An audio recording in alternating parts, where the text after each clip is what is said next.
This is the Aurora Borealis Mandala by Nancy Roberts. We bought it at the Craig Gallery a few years ago. I've treasured this piece of art. I think it's very insightful.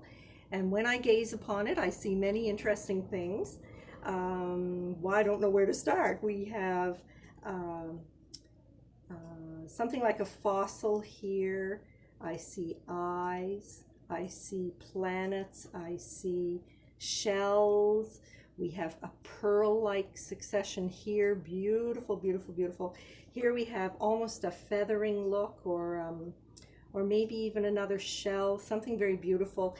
It makes me think of something ancient and beautiful, and something that's well worth gazing upon and looking at. It can really take you places. Now, what our little experiment was going to be is what would happen if we spun this beautiful piece of art at a different speed at different times. Would we, by gazing at it, see something more or something different from what we're seeing when it's still?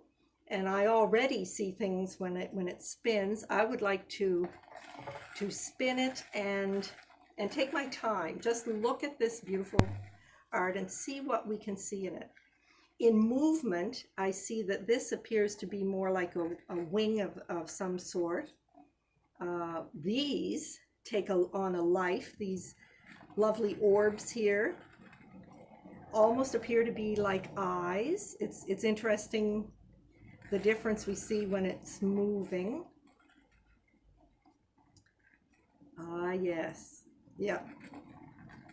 And this lovely piece here is like a centipede almost in motion. It's very nice. This is a beautiful thing to look at, and there's even more insight into it when it's moving. Now I wonder how fast we can move it. Oh yes, yeah, absolutely. My eyes are drawn immediately to the center of the piece, and there I start to see a human form. That's really interesting. I see a human form.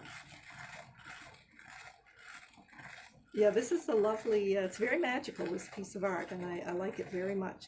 Yes, absolutely. Here in stillness, it looks more like water, but once the piece starts to move quite quickly, we're seeing almost like a human form, or maybe an animal, maybe something, another animal maybe. I love this piece of art, and I could spin it all night long.